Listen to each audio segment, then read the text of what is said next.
De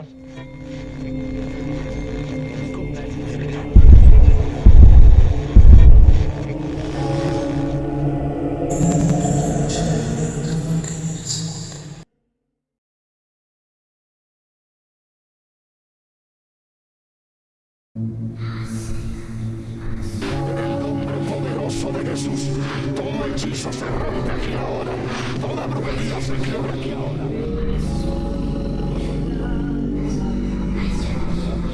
Todo espíritu escondido, alto la rumba leche, alto las 7 potencias, alto los demonios indios, alto los espíritus de África, a que me la soma.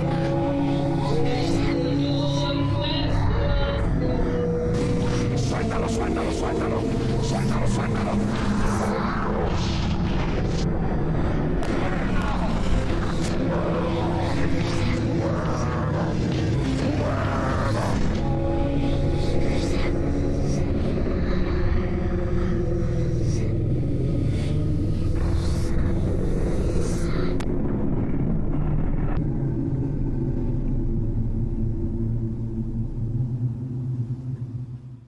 Todos somos libres de creer en lo que queramos, de servir a un Dios, de profesar cualquier religión que se ajuste a nuestra filosofía de vida.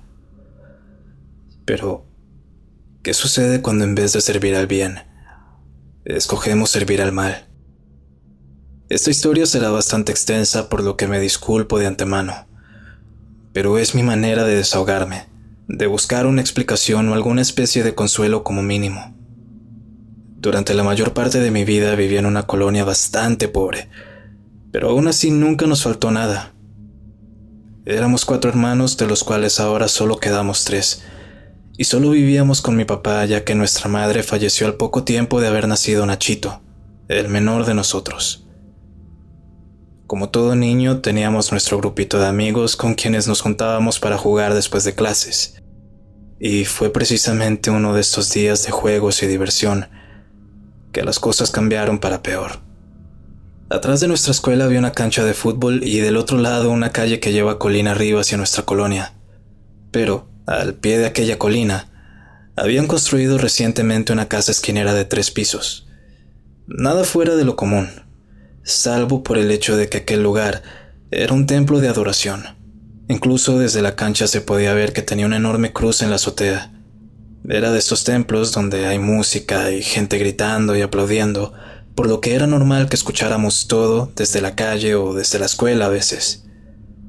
Todo ocurrió un viernes por la tarde.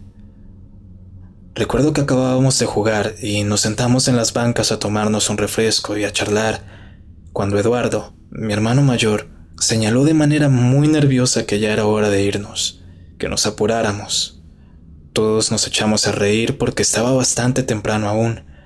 Apenas eran las 6, pero Eduardo estaba insiste e insiste que nos fuéramos ya. Así que él simplemente comenzó a caminar y nosotros le seguimos. Yo me acerqué y le pregunté que por qué la prisa, que aún estaba muy temprano y que todavía teníamos tiempo para jugar otro partido más. Eduardo frenó de repente. Mira disimuladamente a la cancha. Había alguien viéndonos detrás del árbol. No sé si esté aún. Yo giré mi cabeza por sobre mi hombro.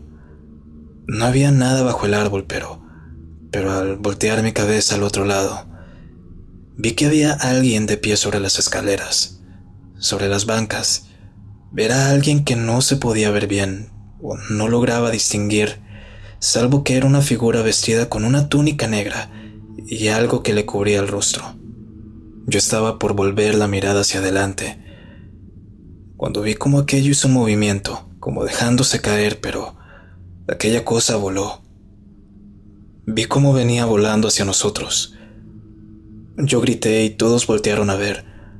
Todos vimos esa cosa, viniendo a toda velocidad. Arrancamos a correr, pero no sirvió de mucho. Esa figura extraña nos atravesó. Literalmente pasó por entre nosotros como si fuera un humo negro. Yo sentí un frío sobrecogedor en ese momento y me paralicé.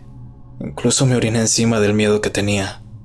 Eduardo corrió hasta donde estaba yo y empezó a sacudirme y como no reaccionaba, me tomó del brazo y me arrastró con él. Corrimos en dirección opuesta hacia la entrada principal de la escuela, y ahí nos quedamos un rato hasta que la mamá de uno de nuestros amigos, doña Marta, pasó buscándole enojada porque no había llegado a casa a tiempo.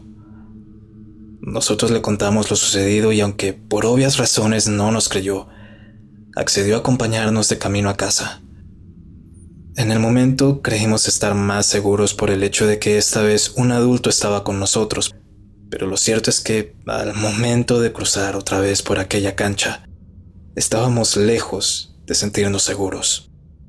Al pasar por delante de aquel templo o iglesia, como quieran llamarlo, las luces se prendieron de golpe, y desde el interior empezó a sonar aquella música, aquellas alabanzas que normalmente se escuchaban durante los servicios. Incluso escuchamos los aplausos y los gritos desde el interior. Doña Marta se volteó y con un tono casi burlón nos dijo: «Ven, chamacos, no hay nada raro por aquí. Incluso los evangélicos están haciendo su alboroto como siempre». Ella pensaba que aquella reafirmación nos calmaría un poco los nervios, pero nada más alejado de la realidad.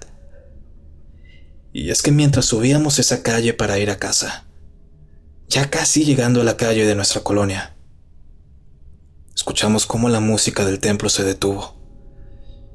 Y al voltear, las luces estaban otra vez apagadas. Toda la calle, toda esa colina, estaba completamente en silencio, como si nada de eso hubiese sucedido. Por suerte llegamos bien a nuestras casas, pero eso solo sería el comienzo de todo lo malo que estaba por venir. Mi casa era la tercera a la izquierda después de subir la colina, y el patio de nosotros daba colina abajo, y desde ahí se podía ver con claridad la escuela, la avenida principal, la cancha y, por supuesto, aquel templo con esa cruz en la azotea. Esa misma noche, después de todo lo que pasó, me desperté a la cocina y abajo en la sala estaba Nacho. Estaba en la puerta del patio, con la puerta abierta de par en par viendo hacia afuera. «Nacho, Nacho, ¿qué haces ahí? Métete a la cama». Él volteó a verme asustado. Me hizo señas para que me acercara a él, y de repente me comenzó a hablar. Yo bajé al baño y la puerta del patio estaba abierta. La fui a cerrar, pero luego... Nacho alzó su mano y señaló hacia la calle. Y desde la calle, colina abajo, empezaron a escucharse voces. Y vimos cómo iban bajando varias figuras o personas, todas vestidas con capuchas negras y rojas, por la colina en dirección al templo. De la nada se detuvieron. Dejaron de hablar, y una de ellas, la que iba hasta el frente, se quedó un rato ahí, simplemente viéndonos. Aquella figura estaba por quitarse el velo que cubría su cara, pero antes de que pudiera hacer eso, nosotros cerramos la puerta y salimos corriendo a nuestro cuarto. Papá escuchó nuestro llanto y se levantó a ver qué sucedía. Él pensó que era una pesadilla y nos dijo que podíamos dormir con él. Sin embargo, no pudimos conciliar el sueño. Ya eran más de las 2 de la mañana cuando todo esto pasó. Ya estábamos en la cama de mi papá y aún podíamos escuchar en la lejanía alabanzas que venían de la calle, de aquel templo. Papá se levantó y aló un poco la cortina para ver hacia afuera, y él también los vio. Aquella muchedumbre de gente encapuchada estaba en la azotea del templo. Había muy poca luz, pero se alcanzaba a ver claramente que habían muchas personas allá arriba. Al ver la hora nos dimos cuenta que ya eran las 3 de la mañana. Papá estaba visiblemente inquietado por ello, pero lo único que dijo fue: «Pinche gente loca. De verdad que el mundo está cada vez peor. Pero mañana me van a escuchar. Estas no son horas de estar haciendo su escándalo». Aquello duró toda la noche, casi hasta que salió el sol. Y lo que pasó después nos lo contó mi papá hace poco tiempo. Resulta que el día después de que todo sucediera, papá salió a trabajar como de costumbre y se dirigía a tomar el autobús cuando vio que había alguien afuera de la iglesia barriendo la calle. Era un señor común y corriente, de unos 40 años más o menos. Él saludó a mi papá y mi papá le devolvió el saludo. Ahí se acordó lo que había sucedido durante la madrugada y aprovechó para hacerle el reclamo. «Buenos días, señor», le dijo a mi papá. «Buenos días, hermano, ¿en qué puedo ayudarlo?» «¿Usted es el encargado aquí?», le preguntó mi papá. A lo que el hombre le contestó que sí, que era el ministro de la iglesia, de hecho. Mi papá entonces procedió a contarle lo sucedido. Le dijo que nosotros nos habíamos despertado en la madrugada porque notamos que había gente aquí reunidas en la azotea, y que el escándalo fue tal que ninguno de nosotros pudo dormir, y que él incluso se asomó para ver si era verdad, y, en efecto, habían varias personas reunidas en la azotea de la iglesia. La cara de aquel hombre empezó a verse confundida, y hasta cierto punto preocupada. «Disculpe, hermanito, pero no sé de qué me está hablando. Nosotros solo damos servicios los martes, los jueves y los sábados, no los viernes. Nadie viene aquí los viernes y mucho menos dejamos entrar a nadie después de las 6 de la tarde».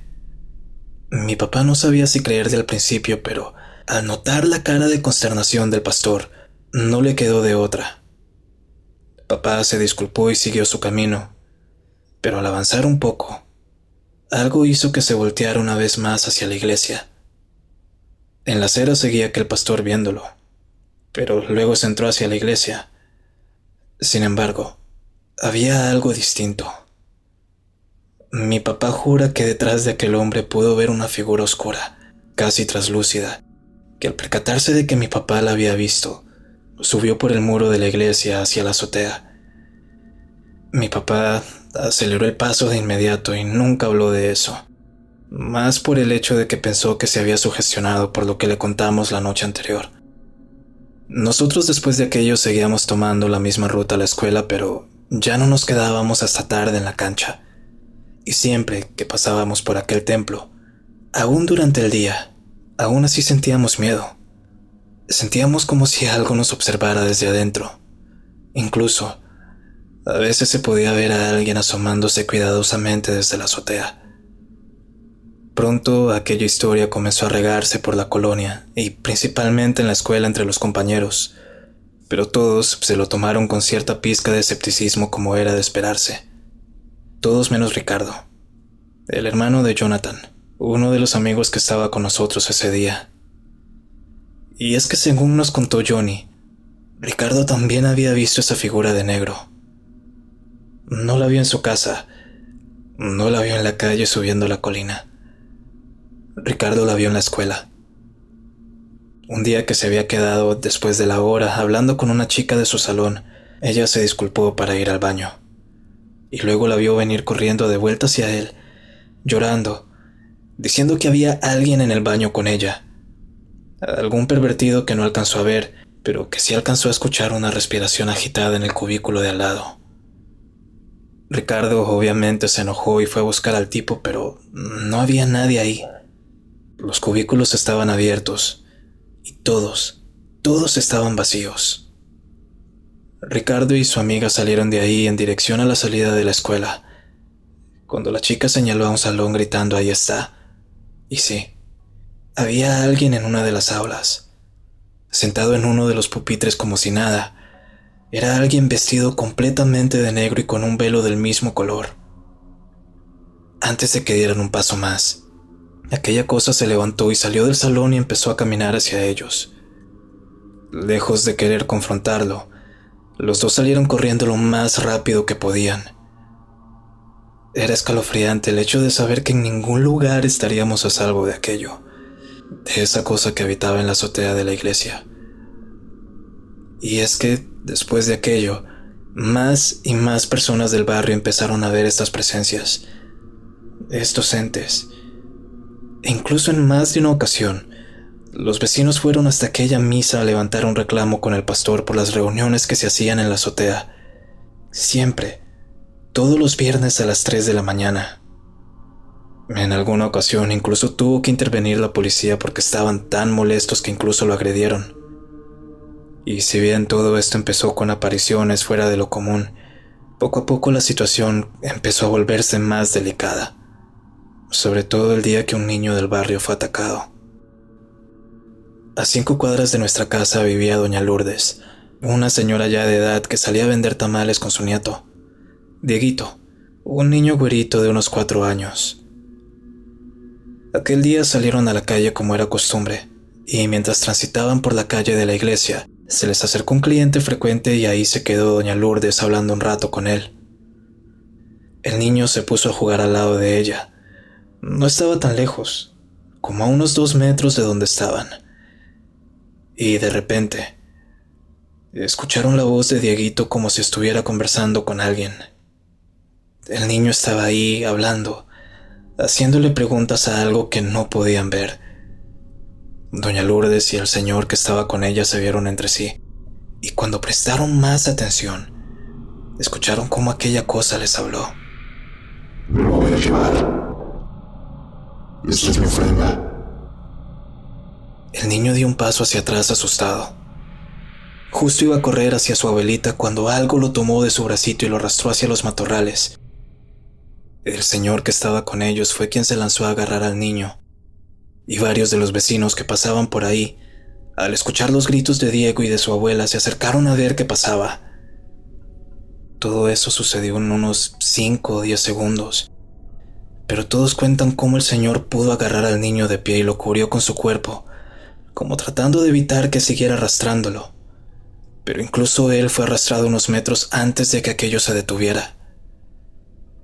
Dieguito tenía unas marcas de unos dedos enormes alrededor del brazo. No como si lo hubieran apretado. No. Aquellas marcas que él tenía eran prácticamente quemaduras. La abuela del niño fue quien contó la historia que pronto llegó a oídos de todos.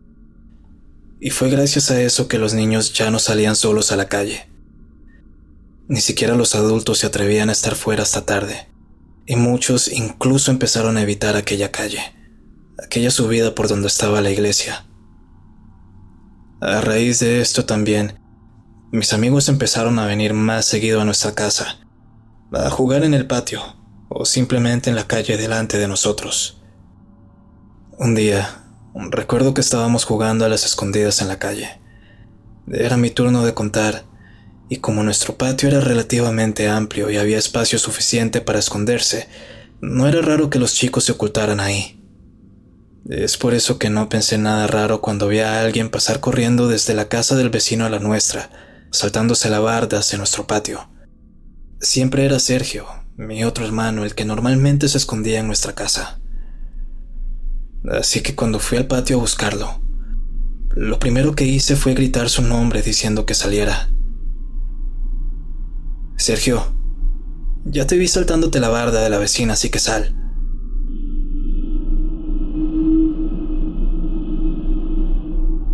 Escuché cómo las ramas del árbol que había en el patio empezaron a sacudirse como cuando alguien se mueve entre ellas. El viento empezó a soplar de una manera tan brusca y estaba tan helado el ambiente. Ya, güey, ya te vi, bájate. Aún tengo que encontrar a los...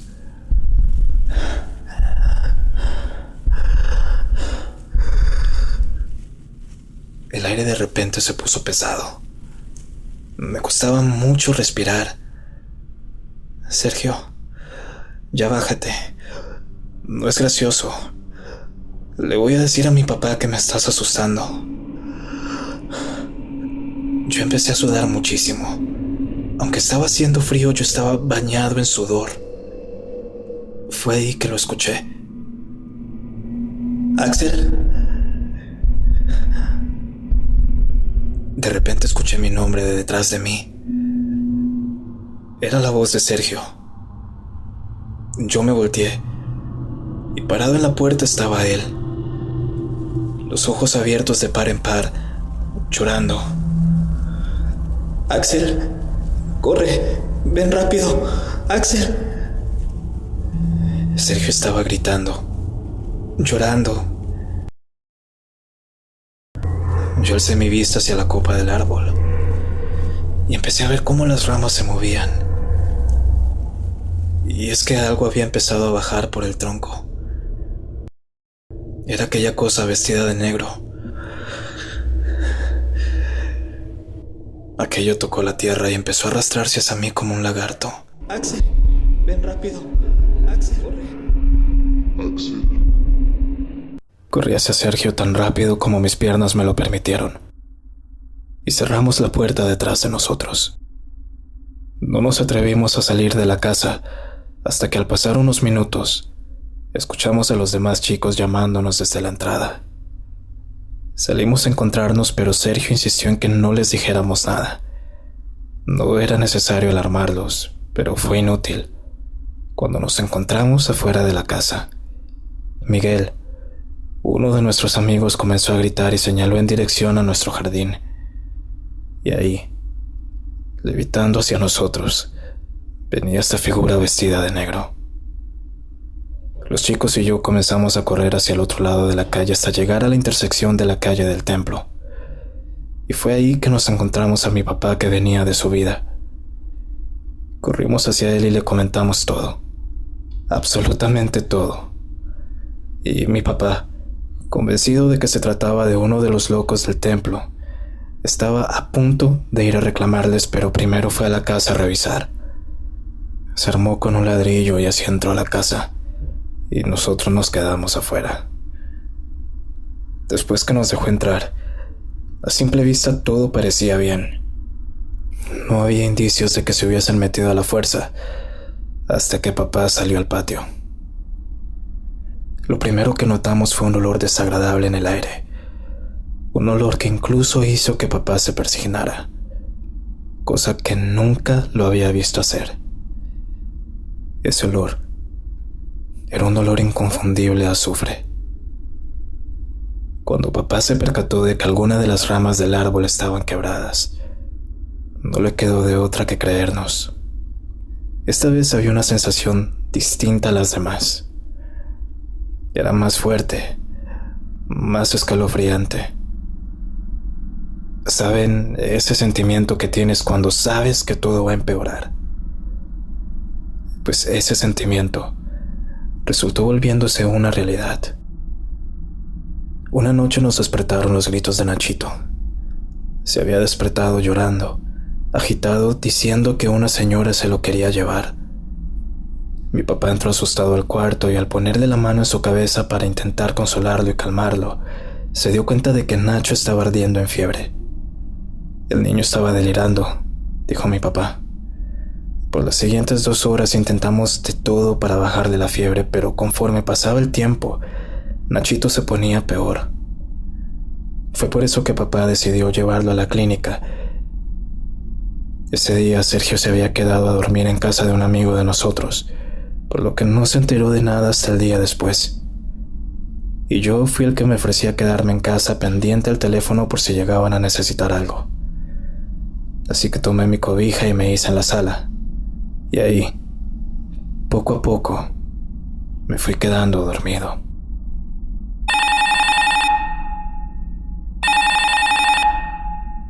Yo me desperté de golpe al escuchar el teléfono de la sala pensando que se trataba de mi papá, así que corrí tan rápido para atenderlo a ver si tenía noticias de Nachito. ¿Hola? ¿Papá?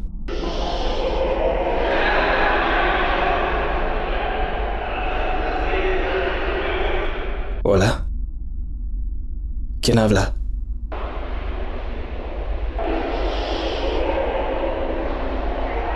Hola, Axel. Te extraño. Al escuchar esa frase tiré el teléfono de golpe sobre la mesa. Retrocedí porque no cabía en mí del susto. Lo que se escuchaba de fondo eran gritos, en combinación con esas alabanzas de aquel culto. Pero lo que me aterró fue definitivamente esa voz que venía del otro lado de la línea. Esa voz que hace años no escuchaba. Era la voz de nuestra madre. Yo corrí hasta el cuarto de mi papá y me metí rápidamente bajo la cama. Empecé a llorar cubriéndome la boca. Nunca había temido tanto por mi vida como en ese momento. La luz que venía de la calle iluminaba el cuarto de papá parcialmente. Y cuando vi ese par de pies sucios ennegrecidos parados en la entrada del cuarto, empecé a correrme hacia un rincón de la cama.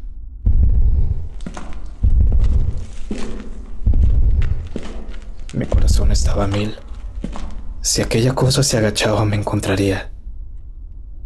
Y en ese momento pensé que eso sería el final de todo. Pero cuando vi que sus pies llegaron al otro lado, aquella cosa que estaba en el cuarto se detuvo. Yo estaba estático, incluso conteniendo mi respiración para que no me escuchara, y también para no vomitar por aquel olor que inundaba el aire. Al principio se me hizo extraño que aquello no se agachara. Axel.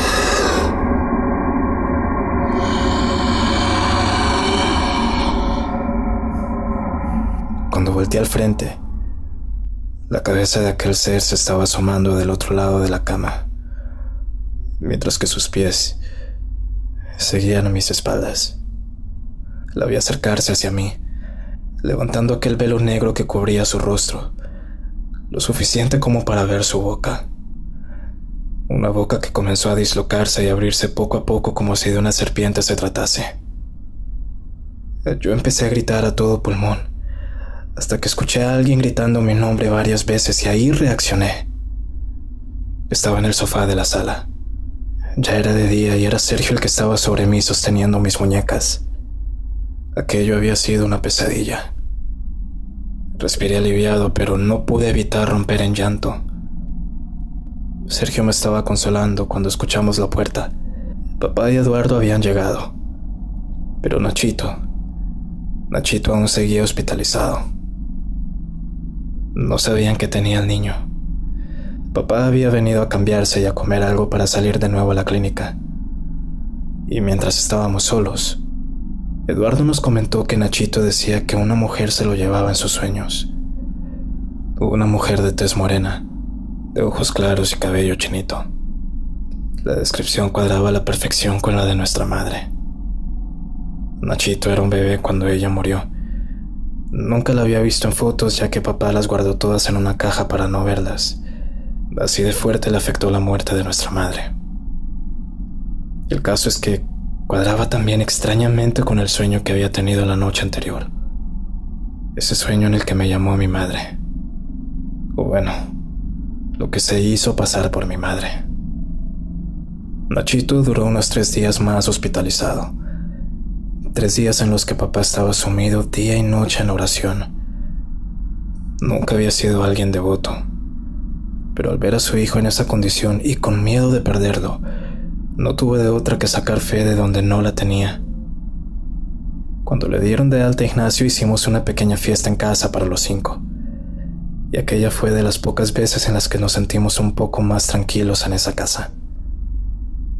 Y aunque esta historia solo se centra en nosotros, la verdad es que fuimos unas de las tantas experiencias que se contaron en aquel barrio. Todo el mundo en nuestra colonia, e incluso las colonias aledañas, sabían que en esa iglesia sucedían cosas muy raras. Pero no faltaban los incautos que decían que todo eran patrañas y no se tomaban las advertencias en serio. Y ese fue el caso de 2 estudiantes de preparatoria. 2 chicas del barrio que se la pasaban juntas de un lado a otro. Esa noche nosotros nos habíamos quedado jugando fútbol frente a la casa, cuando escuchamos unos gritos aterradores desde la calle de la iglesia, seguidos de pasos como si alguien viniera corriendo a toda velocidad. Un grupo de señores que estaban conversando en la banqueta y nosotros nos apresuramos a su encuentro, ya que pensábamos que les habían robado o algo, hasta que nos comentaron lo que en verdad había sucedido. Ellas venían de la avenida principal donde está la escuela. Ya eran más de las 6 de la tarde y se habían ido a verse con sus novios, y estas, a pesar de la insistencia de los muchachos en acompañarlas, se negaron. Dijeron que estarían bien. Pero cuando iban pasando por la cancha, empezaron a sentir que alguien las seguía. Aceleraron el paso, aunque no había nadie detrás de ellas. Pero no se podían quitar esa sensación de encima. Cruzaron la calle hasta el pie de la colina, cuando una de ellas sintió como algo helado la rozó, como si alguien le hubiese tocado el hombro. Cuando se dio la vuelta, detrás de ella estaba eso. Era una figura enorme de un olor pestilente. Al principio pensó que era un vagabundo, Ella, sin voltearse y sin poder hablar, le tocó el hombro a la otra muchacha. Y fue ella quien gritó primero cuando, al analizarlo de arriba abajo, se dio cuenta que sus pies no estaban tocando el suelo. Fue ahí que se escucharon los gritos de las dos y que arrancaron a correr. Los señores que estaban en la banqueta se pararon a la esquina a ver hacia la iglesia, solo para toparse con una calle vacía. Las chicas, por otra parte, juraban y juraban que no estaban mintiendo, que por favor les creyéramos. Así que Eduardo trató de tranquilizarlas, diciéndoles que les creía, que nosotros también habíamos visto esa cosa en más de una ocasión. Cuando estábamos conversando, escuchamos a uno de los vecinos echarse a correr y el otro le siguió detrás. Por inercia nos asomamos todos y abajo en la colina, a mitad de la calle, estaba parado un grupo de personas de negro y rojo, todos viéndonos atentamente. Y detrás de ellos había una figura más grande todavía. Cuando entramos corriendo a la casa, mi papá, sin pensarlo, le echó seguro a la puerta, como intuyendo de qué se trataba. Nos quedamos en la sala un buen rato y las chicas, en medio de su desesperación, entraron corriendo con nosotros también. Y una vez decidimos que ya había pasado el peligro, salimos de nuevo a acompañarlas hasta sus casas. Y así como ellas, hubo muchas personas más que por incautos se toparon frente a frente con lo que habitaba aquella iglesia. Pero lo peor aún estaba por venir. Conforme fuimos creciendo en el barrio, poco a poco nos acostumbramos. Bueno, no nos acostumbramos. Nos resignamos a vivir con eso que es diferente. Para esta época, Eduardo y Sergio ya tenían novia, y los únicos que manteníamos en casa éramos Nachito y yo. Un día que había llegado de la prepa, vi que no había nadie en casa, lo cual se me hizo raro, puesto que Nacho era el primero en llegar. Lo estuve buscando por toda la casa, y al no encontrarlo por ninguna parte me preocupé. Así que tomé el teléfono y le marqué a mis hermanos para ver si de casualidad el niño estaba con ellos, pero no. Eduardo estaba en el centro y Sergio estaba con su novia. Así que tomé la bici de Eduardo y pedaleé tan rápido como pude hasta la escuela. Cuando llegué, le pregunté a los chicos que aún estaban en la entrada que si lo habían visto, pero todos dijeron que no. Hasta que una maestra me vio la cara de pánico y me preguntó que qué sucedía. «Tú eres el hermano de Ignacio, ¿verdad?», me preguntó la profesora. Un tanto aliviado, pensando que sabía dónde estaba mi hermano, tenía noticias de él, le dije que sí, que se había pasado algo. A lo que la maestra me dijo que llevaba un buen rato tratando de comunicarse con papá, pero que él no le atendió el celular. Dijo que Nacho estaba en la rectoría, pues lo habían castigado. Cuando le pregunté qué era lo que había hecho, dijo que el niño había tenido una especie de crisis nerviosa, que de repente se paró de su pupitre y comenzó a llorar y a gritar. Estaba asustando a sus otros compañeritos, diciendo que el demonio se los iba a llevar esa noche. Nacho estaba en la oficina, sentado abrazando sus rodillas mientras lloraba. Yo le dije a la maestra que mi papá trabajaba 24/7, ya que al ser un papá soltero, era difícil hacerse cargo de todos nosotros sin nuestra ayuda. Ahí bajó la guardia un poco y solo me dijo que llevara a Nachito con un psicólogo, pero que aún así hablaría con mi papá cuando tuviera un chance. Así que me despedí y tomé a mi hermano y nos fuimos a casa.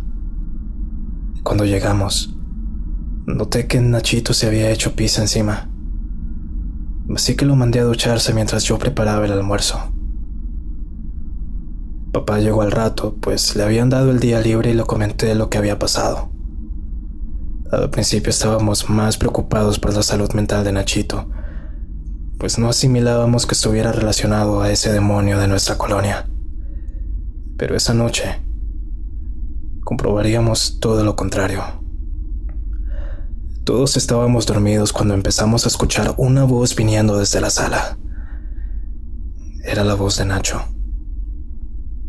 Yo me desperté, y mis hermanos y mi papá también, y vimos que Nachito no estaba en su cama. Cuando bajamos a la sala, había alguien sentado en el sofá. una silueta negra que en esa oscuridad parecía un niño del tamaño de Nacho. Nacho, ¿qué haces ahí? Vete a la cama, le ordenó mi papá. En ese momento escuchamos que alguien tiró la cadena del retrete. Y para nuestra sorpresa, el que salió del baño era Nacho. Papá, al ver a Nacho, se puso delante de nosotros para protegernos. Y es que esa figura que estaba delante nuestro había empezado a ponerse de pie.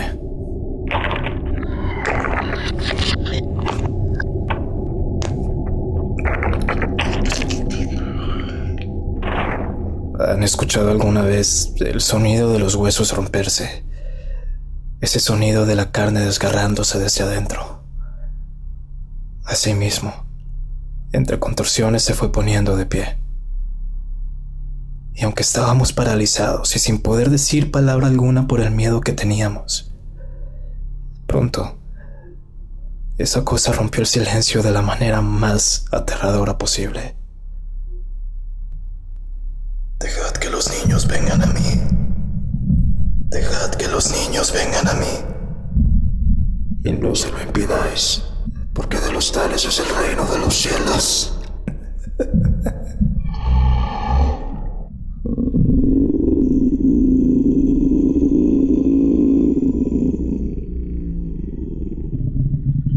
Aquello dio un paso adelante, y poco a poco se quitó el velo de la cara.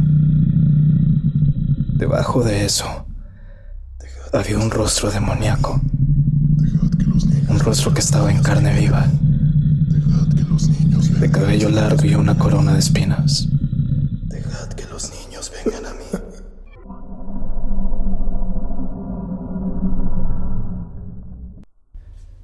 La sala de nuestra casa se llenó de nuestros gritos al ver tan aterradora imagen frente a nosotros.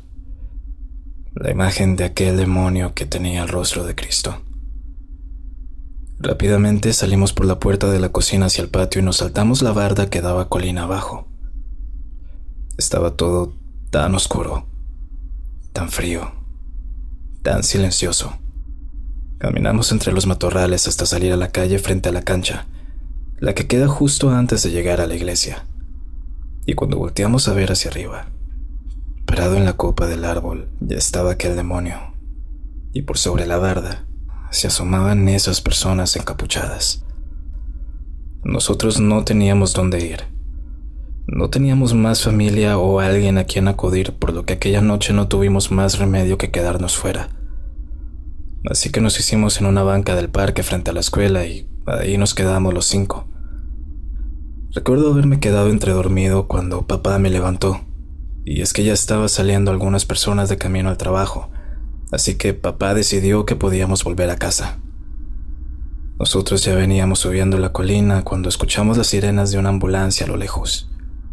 Y luego, la vimos pasar en dirección a nuestra calle. Subimos corriendo tan rápido como pudimos hacia nuestra casa. Y al llegar a la calle vimos una aglomeración de personas que empezaba desde nuestra casa hasta otras 4 casas más adelante, prácticamente hasta el final de la calle. Nosotros nos acercamos a preguntar qué había sucedido, y es que según nos contaron, en la última casa al final de la calle, donde vivía uno de los compañeritos de Nacho, alguien se había metido al final de la noche. La mamá del niño estaba en un estado de shock y solo balbuceaba el nombre de Jesús una y otra vez. Y al marido lo habían herido de gravedad. Más tarde nos enteraríamos que falleció en la ambulancia, y si bien la situación ya era bastante trágica de por sí, la cereza sobre el pastel es que al niño, al amiguito de Nacho, se lo llevaron. Nunca nadie supo nada más de él. Es aterrador pensar que aquellos pudimos ser nosotros. No tuvieron que entrar en detalles, mucho menos describir lo que habían visto. El estado de la señora lo dejaba en claro. Dejaba en claro que había presenciado algo fuera de cualquier explicación lógica. Algo que se había llevado a su familia, la misma noche en la que nosotros también lo vimos.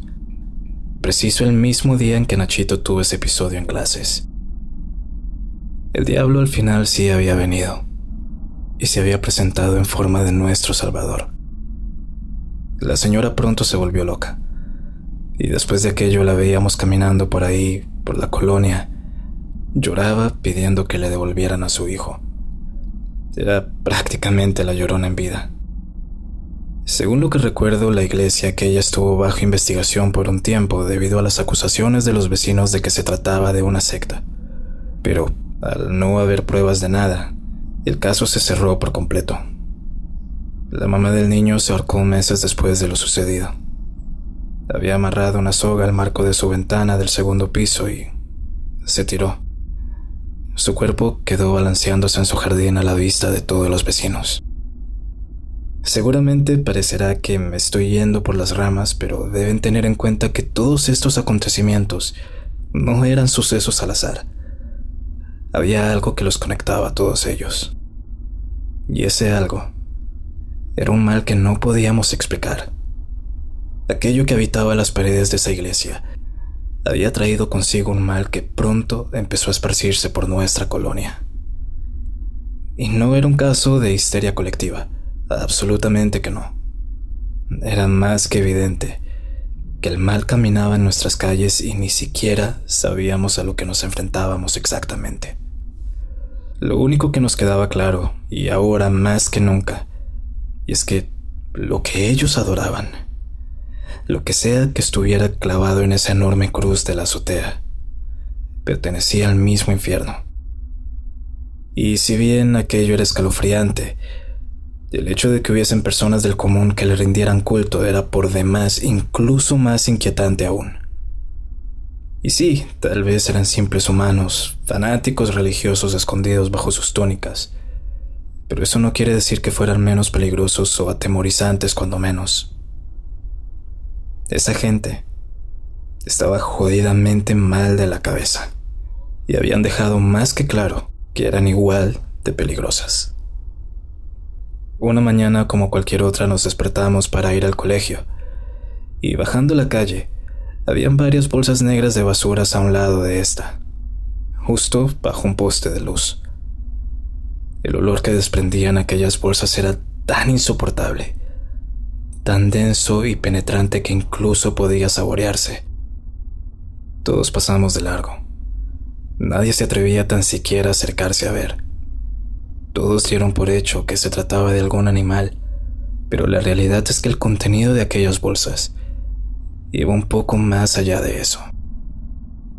Yo fui a recoger a Nacho después del colegio aquella tarde, y al pasar por ahí, notamos que habían acordonado la zona. Al parecer una persona se había animado a llamar a la policía en vista de que las bolsas eran bastante grandes como para un animal, y temiendo que se pudiese tratar del cuerpo de un ser humano, no les quedó más de otra que informarle a las autoridades. Nosotros nos hicimos a un lado de la calle en la acera, y con cierto morbo y miedo, observamos cómo la policía estaba abriendo una de las bolsas. Decir que la escena era grotesca es en realidad muy poco. En el momento en el que el oficial destapó la bolsa, salió un olor tan nauseabundo que hizo que más de uno vomitara. Acto seguido la bolsa cedió.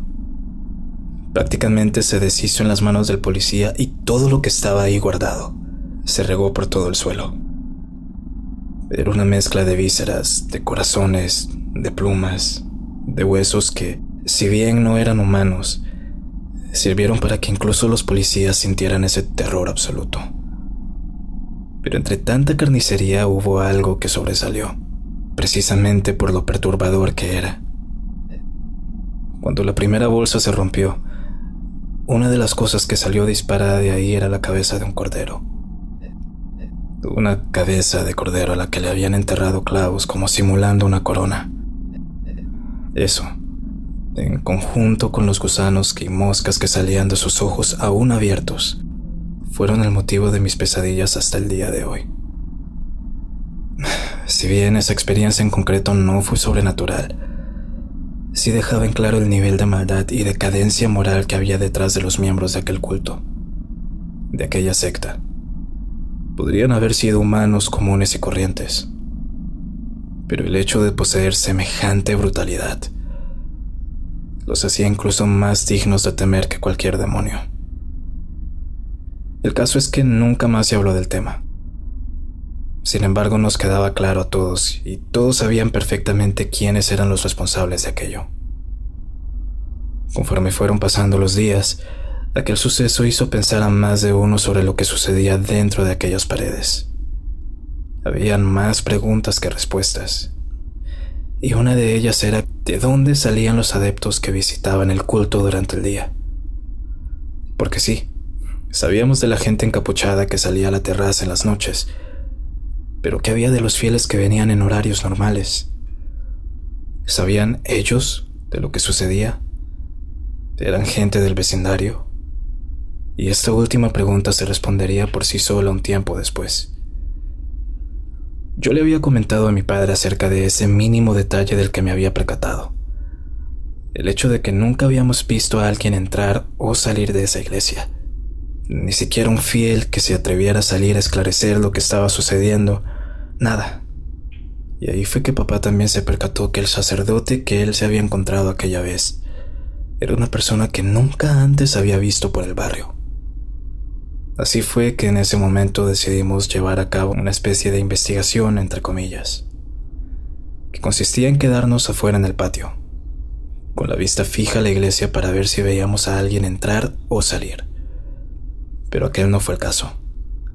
Las luces se encendieron como de costumbre, sonaron las alabanzas y hasta nuestra casa se oían sus rezos.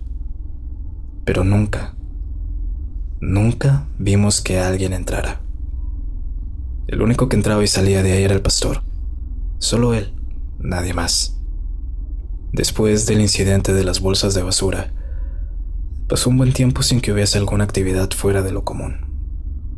Sin embargo, sucedería algo que marcaría el principio del final.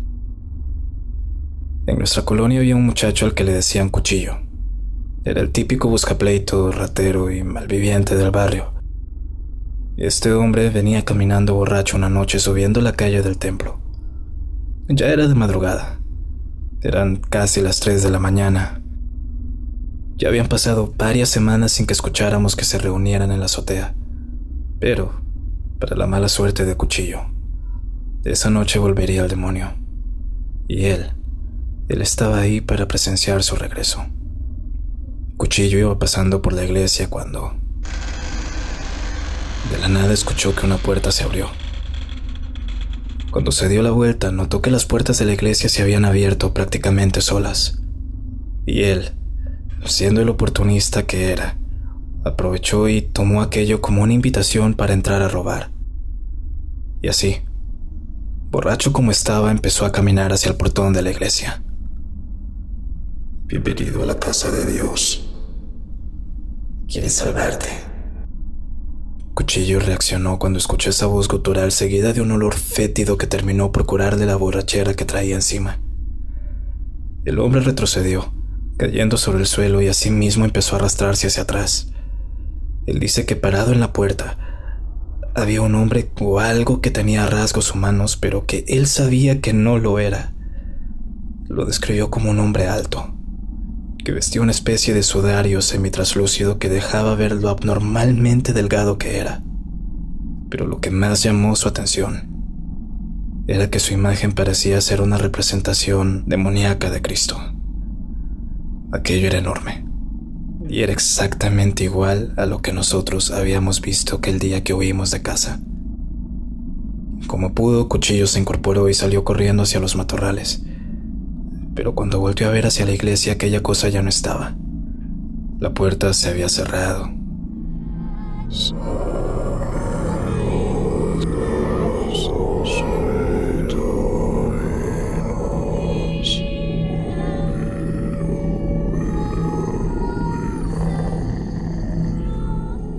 Cuando él escuchó aquellas voces, alzó su mirada hacia la azotea, y al ver con más cuidado, parecía como si algo estuviera colgando de esa cruz, como si algo estuviese clavado a ella. Cuchillo simplemente corrió como alma que lleva el diablo y huyó de aquel lugar. Y esta historia no la conoceríamos hasta años después, cuando un día se la contó a mi padre en una cantina. Como les dije, ese suceso fue el principio del final. Lo que sucedió aquella noche en esa iglesia sigue siendo un misterio hasta el día de hoy. Y es que, mientras Cuchillo tuvo aquel encuentro con este ser, a unos cuantos metros del lugar yacía el cuerpo descuartizado del pastor de aquella iglesia, en la mitad de la cancha. A la mañana siguiente nos despertaron varias sirenas de ambulancias y radiopatrullas. Nosotros nos asomamos al patio y vimos que estaban haciendo el levantamiento de un cuerpo. Y desde ahí, desde nuestra casa, podíamos ver la cantidad casi inhumana de sangre que había regada en la tierra. Esa misma noche, como a eso de las 11 o 12, estábamos un grupo de amigos y mis hermanos en el patio de nuestra casa, cuando vimos pasar varias camionetas negras con vidrios polarizados y sin placas. Y creo que ustedes ya intuirán por dónde va el asunto. Era obvio que se trataban de gente poderosa, narcotraficantes tal vez. Nosotros nos centramos rápidamente. Y ustedes saben cómo se bate el cobre en este país. Cuando ves ese tipo de cosas es mejor no observar, no escuchar, mucho menos opinar. Pero a mí me pudo más la curiosidad. Yo subí al segundo piso y me hice a un lado de la ventana de mi padre y me asomé hacia la calle. Eran 7 camionetas en total las que se habían parqueado frente a la iglesia, y vi cómo varias personas de capuchas negras y rojas comenzaron a salir y a subirse a los autos para después irse sin más. Pero antes de eso, una de ellas se detuvo. Era una figura alta que se quitó la capucha y volteó a ver en dirección a nuestra casa. Aquel era un rostro algo familiar, un rostro que sabía que lo había visto en otra parte, pero que en su momento no lograba ubicar. Una parte de mí tenía miedo, pero otra, de alguna manera, estaba aliviada porque pensé que todo aquello estaba por terminar. De hecho, daba por sentado que había terminado. Si esas personas se iban, aquello también se iría con ellos, ¿verdad? Y en ese momento eso era lo más importante.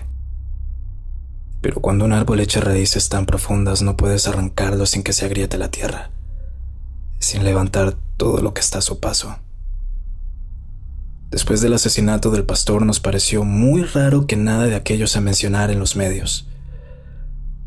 La policía solo vino, acordonó el lugar y nunca más volvió. De hecho, convenientemente, a las semanas de haber ocurrido todo, aquella iglesia se incendió. Era como si alguien estuviese tratando de borrar cualquier tipo de prueba que se pudiera esconder ahí. Pasados unos meses, cuando erróneamente dimos por sentado que todo había quedado atrás, tomamos una decisión que nos costaría muy caro a todos los involucrados. Hasta el día de hoy, no hay una sola noche en la que no me acueste pensando en que todo eso fue mi culpa. Un día nos reunimos entre todos los amigos. Estábamos conversando y recordando todo lo que había ocurrido con respecto a esa iglesia, con respecto al culto que ahí se llevaba a cabo. Y queriendo encontrar respuestas a nuestras preguntas, decidimos que sería una buena idea ir a explorar. Johnny fue el que lo propuso y mis hermanos eran un poco reacios a la idea de meternos ahí después de todo lo que había sucedido. Nachito fue el primero en negarse a entrar. Dijo que no quería que fuéramos. Empezó a llorar y yo traté de tranquilizarlo y explicarle que todo estaría bien, que ya no había por qué tener miedo. Y así, todos los que estábamos ahí presentes decidimos ir a explorar aquella iglesia ahora abandonada, sin saber que eso desataría una serie de consecuencias que lamentablemente terminaría por arrebatarnos la vida de alguien querido. En vista de que Nacho estaba temblando de miedo, decidimos que era mejor dejarlo en casa esa tarde. Papá no tardaría en llegar, y aunque él solo era un niño, la verdad es que era bastante responsable para su edad. Así que yo me devolví y lo dejé en casa. Nosotros, por otra parte, nos dispusimos a entrar a aquella iglesia por una pequeña puerta de emergencias que había en la parte posterior. Y al entrar no había nada fuera de lo habitual. Era un local completamente vacío, con las paredes sucias y el piso estaba cubierto por una espesa capa de polvo y algo pegajoso que nosotros asumimos eran los fluidos de aquellos animales que sacrificaron. El aire de aquel lugar tenía un fuerte olor a humedad y también a podredumbre. Las ventanas estaban cubiertas con varias capas de papel periódico, lo cual impedía cualquier paso de la luz de la calle o del sol durante el día. Estuvimos vagando un rato por la primera planta hasta que decidimos subir a la segunda. Y es aquí que las cosas empezaron a ponerse más inquietantes. Al subir empecé a notar que mi cuerpo se sentía débil. De la nada comencé a sentirme muy, muy pesado. Y fue solamente cuestión de segundos para que me empezara a sentir mareado y con náuseas. Pensé que tal vez aquello era producto del ambiente, los nervios del momento, que todo era una respuesta fisiológica a lo que mi mente estaba tratando de procesar, pero no. No solo era yo. Sergio se detuvo un momento en las escaleras y pronto los demás también lo hicieron. Nos volteamos a ver como dando a entender que algo no andaba bien. Sin embargo, aquello solo fue cosa de unos escasos segundos.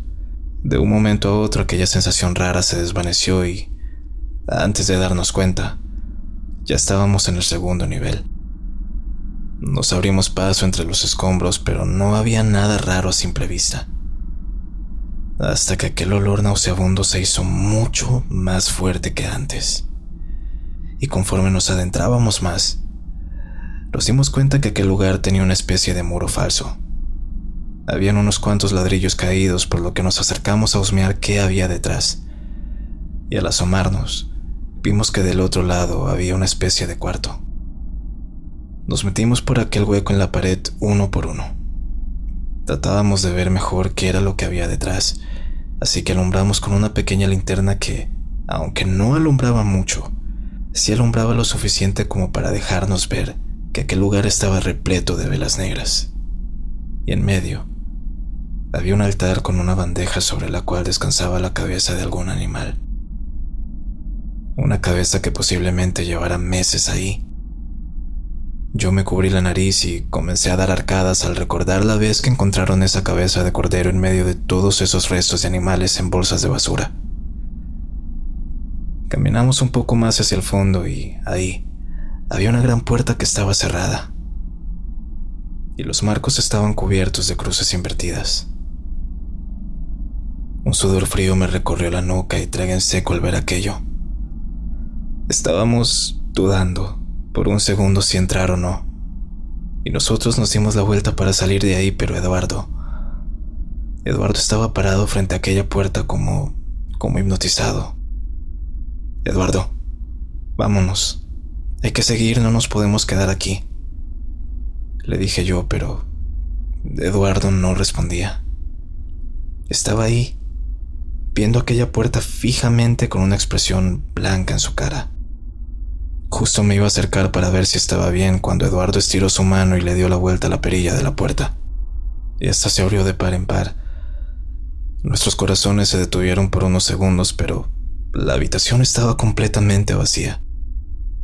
Lo único a destacar era una macabra estatua pequeña de un Cristo raquítico y bañado en sangre, puesta justo en la mitad del piso de aquella habitación.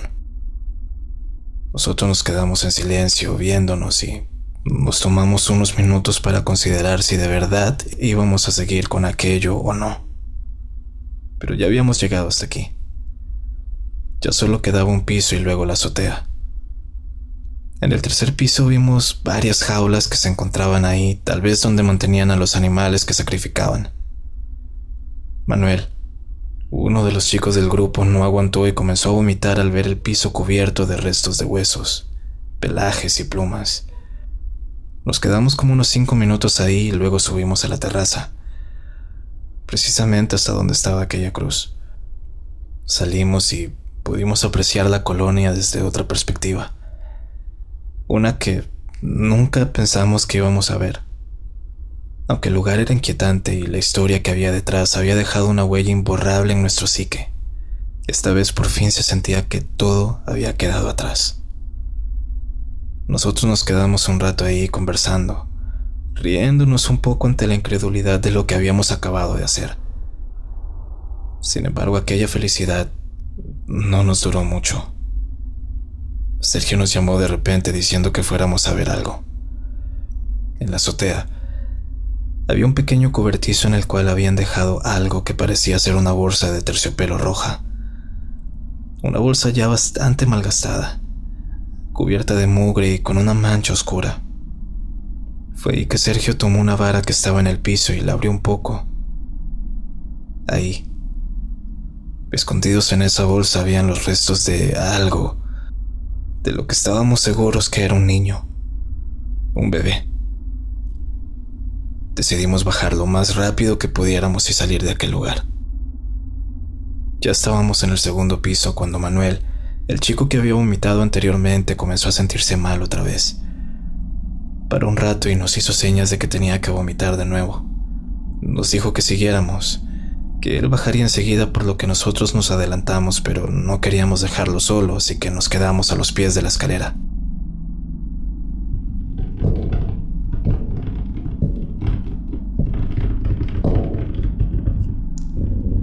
Shh. Oigan, si oyen eso.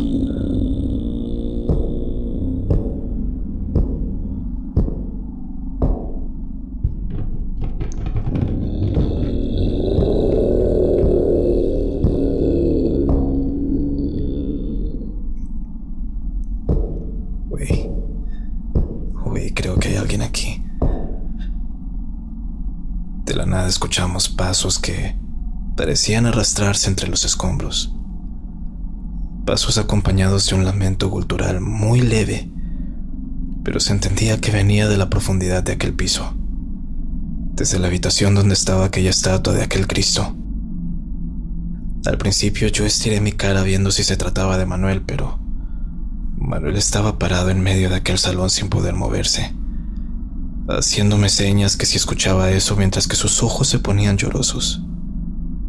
Y ahí nos quedamos escuchando aquellos pasos un rato hasta que notamos como algo venía hacia nosotros, algo que se arrastraba en 4 extremidades, algo que nosotros creímos que ya no volveríamos a ver. Ese rostro de un Cristo desollado y putrefacto moviéndose por aquel pasillo oscuro entre contorsiones. Cuando se escuchó el grito de terror, fue que todos arrancamos a correr, tropezándonos por los escalones para llegar tan rápidamente como nos fuera posible a la salida. Cuando veníamos bajando las escaleras, Manuel lamentablemente pisó mal y terminó cayéndose por la baranda directo hasta el piso de abajo. No murió, pero sí cayó muy mal sobre su cuello, lo que posteriormente terminó dejándolo en un estado vegetativo. Nuestra estúpida aventura no solo había dañado a uno de nuestros mejores amigos, sino que también había terminado por liberar al mismísimo diablo. Aquella fue la última vez que nuestro grupo se juntó, y de ahí en adelante todo fue empeorando más y más. Manuel y sus padres se mudaron del barrio y se nos culpó a nosotros de lo sucedido, y con justa razón. Y aunque no nos volvimos a ver con los chicos, sí hablábamos de vez en cuando por chat, y los demás, todos nuestros amigos que estuvieron aquel día, comenzaron a vivir situaciones por demás aterradoras en sus casas. A raíz de lo que nosotros habíamos liberado, sucedieron muchísimas cosas que hoy en día difícilmente voy a poder olvidar. Leo, por ejemplo, llegó una noche después de visitar a su novia y vio que no había nadie en casa. Cuando subió a la habitación de sus padres, vio que el televisor estaba prendido y había alguien debajo de las sábanas. Él simplemente asumió que se trataba de su mamá, quien tenía la costumbre de cubrirse por completo al dormir. Así que no le prestó mayor atención y se acostó a un lado de ella a ver la tele. «Oye, ma, ¿y los demás?», le preguntó Leo. «Salieron», le respondió una voz seca, aguardientosa. Una voz que era idéntica a la de su madre, pero había algo muy distinto en ella. Leo pensó que tal vez estaba enferma y se quedó como unos 15 o 20 minutos viendo la tele. Y en todo el tiempo que duró ahí, su madre, o lo que sea que estuviera debajo de las sábanas, no se movió en lo absoluto. De un momento a otro, Leo cuenta que le atacó el hambre, por lo que decidió bajar a comer algo del refri. «Mamá, ¿vas a querer algo?» «Estoy bien. Come tú, hijo». Él simplemente se encogió de hombros y bajó a la cocina. Pero cuando abrió el refrigerador, vio que había un charco enorme de sangre que cayó al piso empapándole los pies. Leo gritó, se hizo hacia atrás y comenzó a llamar a su madre. Y es que toda la comida que había en el refrigerador de repente estaba podrida, llena de larvas y, al parecer, alguien había puesto vísceras de animal dentro. El olor fue tan fuerte que Leo se lastimó la garganta al vomitar.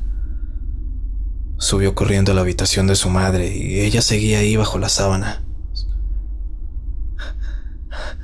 «Mamá, mamá, hay sangre en la cocina. Sangre, cocina». Leo estaba en shock. No podía formular ni una frase coherente. Solo palabras sueltas que no arrojaban a nada. Fue en ese instante que Leo escuchó la puerta de la calle seguido de las voces de sus padres. Y de repente hubo silencio. Y luego un grito seguido de la voz de la madre de Leo llamándolo asustada. En ese momento, aquella cosa que estaba en la cama empezó a incorporarse poco a poco, mostrando una figura alta cubierta por aquella sábana blanca que se ajustaba a su silueta, una silueta de un cuerpo demacrado, mientras se paraba frente a él con las manos extendidas.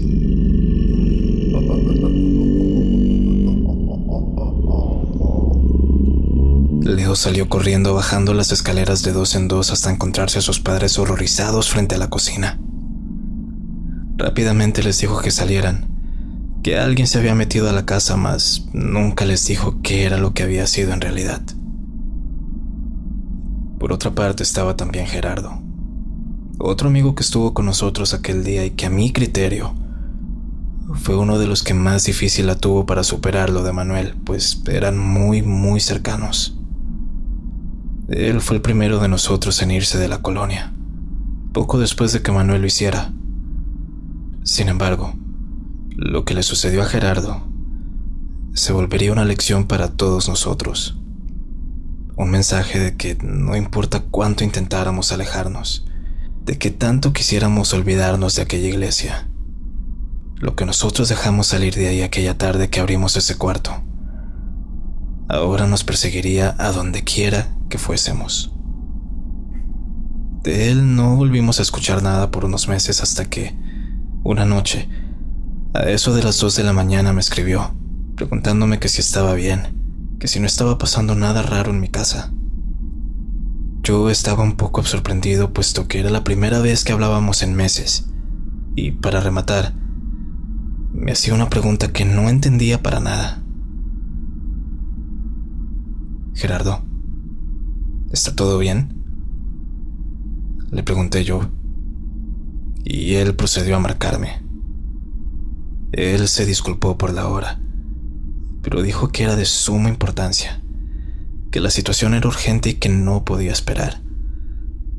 Así que comenzó a relatarle lo que le había sucedido. Algo había saltado sobre su cama tratando de someterlo. Aquella cosa estaba tratando de sodomizarlo. Comenzó como un sueño. Él dice que estaba recostado sobre el pasto, viendo las nubes pasar. Dijo que estábamos todos ahí con él, pero que de un momento a otro el cielo se oscureció. De repente sintió como algo de la nada lo había tomado de sus muñecas en el sueño, y aunque no podía verlo, sí podía sentirlo. Podía sentir su olor, su aliento asqueroso en su cara. Podía sentir como una lengua se paseaba por su rostro de un lado a otro. Gerardo empezó a sentirse ahogado y gritaba, pataleaba, sollozaba, pero no se podía escapar de las garras de aquella cosa. Hoy eres tú. Mañana son ellos. Cuando por fin logró despertar, cuando abrió sus ojos vio que suspendido sobre él, sobre su cama, estaba la imagen de aquel demonio prácticamente flotando en el aire mientras agitaba su lengua de manera obscena. Gerardo empezó a gritar como loco, y en ese momento su papá entró al cuarto y también lo vio, pero al momento en el que prendió la luz, aquello se arrastró por la ventana hacia la calle como si de una sombra se tratase. Apenas se repuso un poco, su primer instinto fue marcarle al primero del grupo. Y mientras hablábamos, se escuchaba una risa macabra, una risa burlona del otro lado de la línea. Luego de eso, Gerardo me mandó una foto de sus antebrazos y se notaba que estaban quemados, marcados con unos dedos enormes. Luego de aquella noche no volvimos a saber de él. Simplemente cerró todas sus redes y a la fecha espero que donde quiera que esté se encuentre bien. Estos son solo 2 ejemplos, pero aún faltaba uno. Y faltaba el que quizás, en mi opinión, fue el peor ejemplo de todos. Y no lo digo porque mi familia sea la protagonista de dicho suceso. Ustedes ya van a entender por qué una vez se los relate. Todo comenzó el mismo día que fuimos a aquella iglesia. Justo después de que volviéramos a casa llorando y maldiciendo por lo que le había pasado a Manuel. Todos estábamos devastados. Bueno, Sergio y yo lo estábamos, pero Eduardo estaba completamente en blanco. Y como era de esperarse, nos preocupamos. Llevaba más de un mes así en los que por momentos se desconectaba.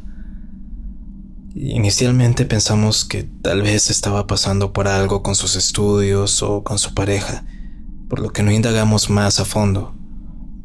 Pero la semana antes de que sucediera lo de Manuel, el comportamiento de Eduardo se volvió más errático.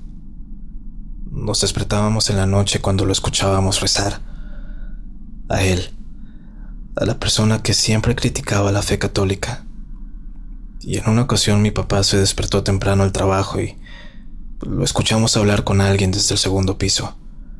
Sergio y yo nos quedamos viendo y luego notábamos que las voces venían del patio. Y ahí estaba Eduardo, parado bajo el árbol en ropa interior a las 6 de la mañana. Desde ahí supimos que algo no andaba bien con él.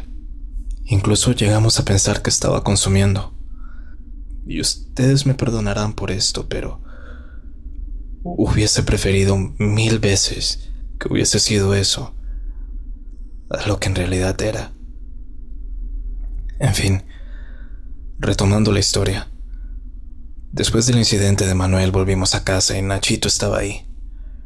Se había quedado dormido y cuando se despertó estaba viéndonos preocupado, pues no entendía qué estaba pasando.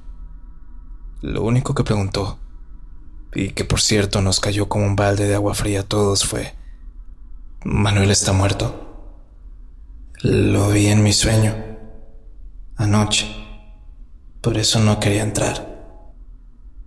Fue tal el impacto de sus palabras que incluso Eduardo volvió en sí y se asustó solo de oírlo. Nosotros lo abrazamos y le aseguramos que todo estaría bien, que Manuel no había muerto, que simplemente necesitaba descansar. Al poco tiempo llegó mi papá corriendo y nos abrazó tan fuerte como nunca antes lo había hecho. Y creo que en mi mente, aquel fue el último abrazo familiar que tuvimos. El tiempo pasó y la situación con Eduardo en casa parecía empeorar. Nuestra casa no se sentía igual. El aire cambió, el trato entre nosotros cambió. Y siempre, aún en los días cálidos, siempre hacía frío. Y no hablo de una brisa ligera, no. La casa literalmente se sentía helada hasta el punto en que a veces se formaba una delgada capa de hielo en las ventanas cuando amanecía. Pero lo peor estaba aún por venir. Un día salimos en familia, pero Eduardo se negó a ir. Dijo que no se sentía bien y que esta vez se quedaría en casa. Nosotros no le dimos tanta importancia y accedimos. Pero cuando regresamos, notamos que la puerta estaba abierta. Y notamos que había un rastro de sangre que iba desde la barda del vecino hasta el pequeño escalón frente a nuestra puerta. Y de ahí, el rastro simplemente nos guiaba hasta adentro. Todos corrimos asustados pensando que algo le había sucedido a Eduardo, y entre gritos y lágrimas seguimos el rastro hasta el patio. Y ahí, sentado en una de las ramas del árbol, completamente desnudo estaba Eduardo. Y para nuestro desagrado, tenía el gato de la vecina entre sus dientes. Eduardo estaba meciéndose de un lado a otro, riéndose como un lunático mientras nos veía con unos ojos desorbitados. Mi papá y Sergio fueron los que cubrieron a Eduardo y lo bajaron del árbol. Y bueno, palabras más, palabras menos, Eduardo fue remitido a una institución psiquiátrica. Ahí estuvo bajo observación durante varios meses. Meses en los cuales la casa, lejos de sentirse tranquila, parecía estar más cargada de esa energía demoníaca. Una noche nos despertó Nacho, quien de la nada empezó a murmurar el nombre de Eduardo mientras lloraba. Yo me levanté y lo cargué, y entre Sergio y yo le preguntábamos que qué había sucedido, que si había tenido un mal sueño, pero solo llamaba a Eduardo una y otra vez. Fue en ese instante que sonó el teléfono y todos temimos lo peor.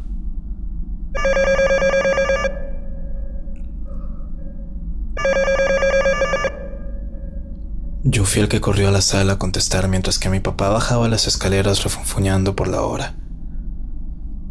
Y cuando contesté, me atendió la voz de una mujer del otro lado de la línea. Buenas. Disculpen la hora. Le hablamos desde el Instituto Mental Santa Clara. El señor Eduardo Moreno Castillo intentó quitarse la vida. Papá y Sergio tomaron un taxi de inmediato de camino a la clínica y cuando llegaron, les contaron que Eduardo de alguna manera se las había arreglado para salir de su cuarto. Les mostraron las cámaras de seguridad y en ellas se veía claramente cómo se abría la puerta de su cuarto de un golpe, como si alguien la hubiese pateado desde adentro. Aquello era muy poco probable. Estaba raquítico. No tenía fuerzas de nada. Así que no había forma de que él hubiese podido abrir esa puerta tan pesada con esa fuerza, de un golpe tan fuerte. Acto seguido lo vimos caminando por los diferentes pabellones, y algo que llamó la atención de los demás era que en los videos parecía como si alguien estuviera con él. A su lado se veía una especie de sombra traslúcida, muy sutil, pero que nunca se le despegaba de al lado. Por suerte, el equipo de seguridad logró intervenirlo a tiempo antes de que saltara de la terraza. Yo fui a verlo la mañana siguiente y no podía reconocerlo. La persona que estaba sentada frente a mí no podía ser mi hermano. Se veía 10 años mayor, acabado, delgado, sudoroso y con unas ojeras horribles. No podía ni siquiera hablar. No tenía la fuerza para hacerlo. Solo emitía un gruñido gutural y se quedaba viendo un punto fijo. Nosotros dimos por sentado de que Eduardo ya se nos había ido por completo.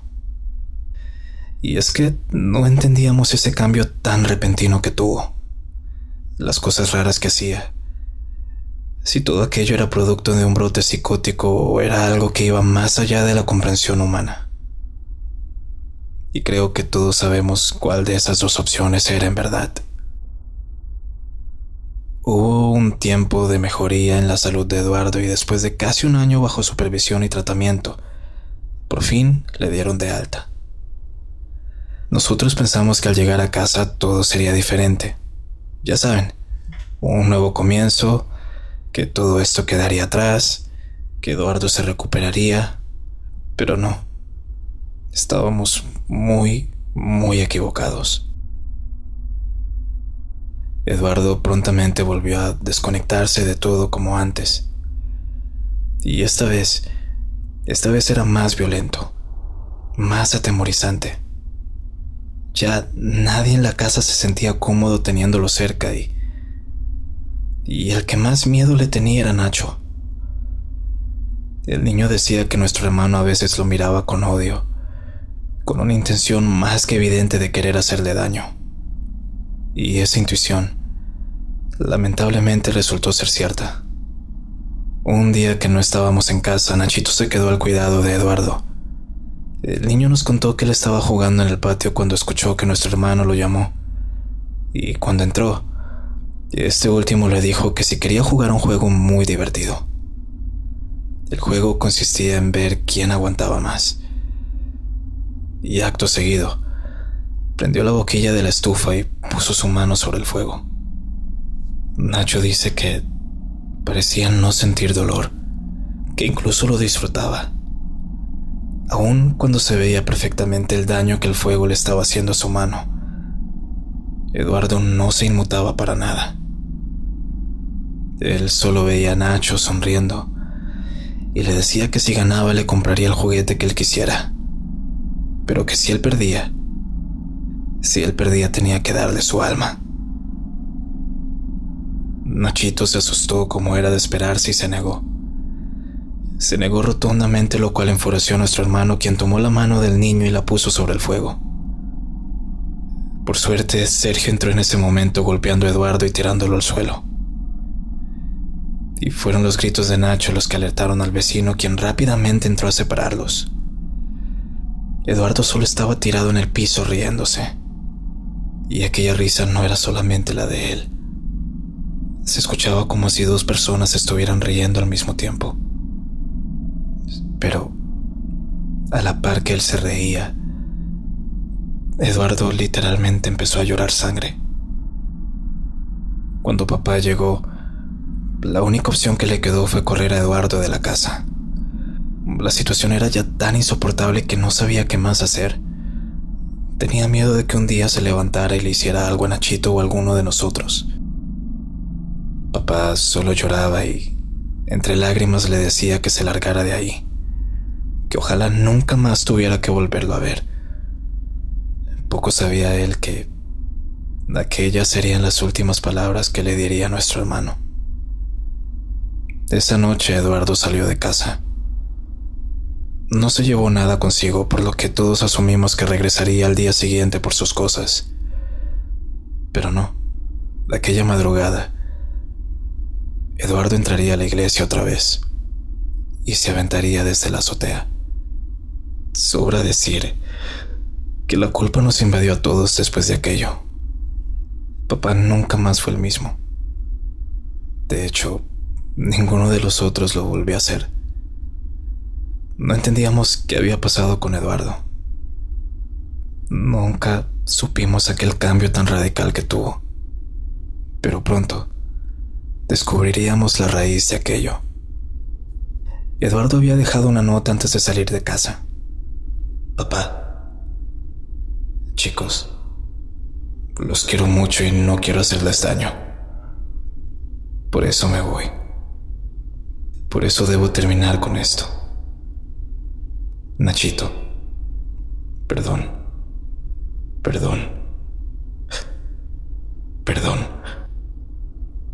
Nosotros seguimos buscando entre sus cosas y encontramos un cuaderno que él usaba para llevar un registro de su terapia. Y lo que él describía ahí nos reafirmó que había algo más con él, algo que se había apoderado de él y que prácticamente lo había convertido en un ser irreconocible. Lo que aquel diario describía era que desde nuestro primer encuentro con ese demonio aquel día en la cancha, Eduardo comenzó a sentir que algo cambió dentro de él. Algo que poco a poco lo empezaba a torturar psicológicamente. Algo que quería apoderarse de él según sus propias palabras. Decía que en las noches lo escuchaba hablarle al oído. En su cuaderno decía que Cristo venía a su habitación a decirle cosas horrendas. a blasfemar. Le insistía y le insistía que le entregara a su hermanito. Al principio él lo ignoraba. Pensaba que todo era producto de aquellas experiencias que nos estaban afectando, pero la realidad era que eso, lo que habitaba la iglesia, ahora quería habitarlo a él. El por qué no nos queda claro. Lo único que tenemos claro es que aquello solo quería alimentarse del miedo, del odio, de la rabia, del mal, tal cual Eduardo lo describía. Al terminar de leer aquel diario, lo único que pudimos concluir era que algo había poseído a Eduardo. Durante el velorio de Eduardo nos agarró un terremoto. Aquel temblor hizo que el ataúd se cayera y se abriera exponiendo el cuerpo de mi hermano. Tenía los ojos abiertos, sonreía y parecía tener lágrimas secas que le bajaban por la mejilla.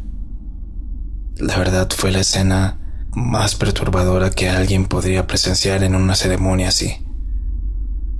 Esa misma noche, ninguno de nosotros quiso dormir en la habitación que compartíamos. Todos dormimos con papá. Y en el cuarto que era de nosotros se escuchaba a alguien reírse a carcajadas, como restregándonos en la cara que de alguna manera u otra había ganado. Que a pesar de que mi hermano se había ido, él seguiría aquí. Nosotros nos mudamos un buen tiempo después. A pesar de que sabíamos que aquello nos iba a seguir, queríamos de alguna manera convencernos de que podríamos empezar de nuevo. Ya llevábamos un buen tiempo aquí, lejos de la colonia, lejos de la iglesia, pero muy cerca de aquel Cristo del infierno. Aún hay muchas cosas cuya respuesta desconozco, pero hay algunas que se aclararon por sí solas tiempo después. Un día estaba viendo la televisión para pasar el rato, precisamente durante la semana de las elecciones a la alcaldía, y uno de los candidatos era alguien que yo ya conocía de antes, alguien que vi aquella noche en la que las camionetas fueron a recoger a los de la secta, el mismo hombre que hasta hace poco estaba ejerciendo un cargo político. Era uno de los encapuchados de la iglesia. Las noticias decían que lo habían encontrado boca abajo a un lado del camino con los intestinos de por fuera. Los medios entonces comenzaron a atribuirlo a algún ajuste de cuentas como normalmente suelen hacer, pero yo sabía que no. Y ahí comencé a entender un poco más acerca de aquel culto. Los que asistían a aquella misa eran gente influyente, gente envuelta en la política, socialites, por eso tanto afán en encubrirlo todo. Por eso la policía nunca hizo nada, sencillamente porque no hubiesen podido hacer nada, y también en gran parte porque estaban comprados. Sin embargo, estaban jugando con algo que no podían controlar, y cuando aquello se salió de control, no les quedó más de otra que huir de ahí. Y ahora, aquel ser se estaba cobrando esos favorcitos uno por uno, todos esos sacrificios que no se le dio. Los estaba visitando uno por uno. A todos los que alguna vez se atrevieron a rezar una misa para el diablo. Al año de haber sucedido todo esto, la iglesia fue demolida. Y el terreno lo compró una cadena de supermercados, quienes empezaron de inmediato la construcción de una nueva sede. Sin embargo, aquella obra fue retrasada varias veces debido a que siempre se encontraban restos. Primero fueron animales, pero poco a poco fueron encontrando huesos humanos. Yo sé que poco a poco la gente se irá olvidando de esto. Todos, salvo nosotros los que ya estamos condenados. Yo aún lo veo. Aún viene a mi cuarto en las noches y también ha empezado a susurrarme en el oído como hacía con Eduardo. Es por eso que cuento esta historia. Es por eso que dejo esto por escrito tal cual como lo hizo mi hermano. Por si algún día corro con su misma suerte. Gracias por escucharme. Con amor, Axel.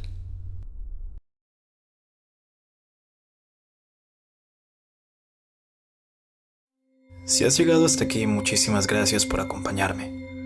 Sin más que añadir, los dejo en compañía de la noche y de todo lo que en ella se oculta. Mi nombre es Nictoria, y que la noche los bendiga.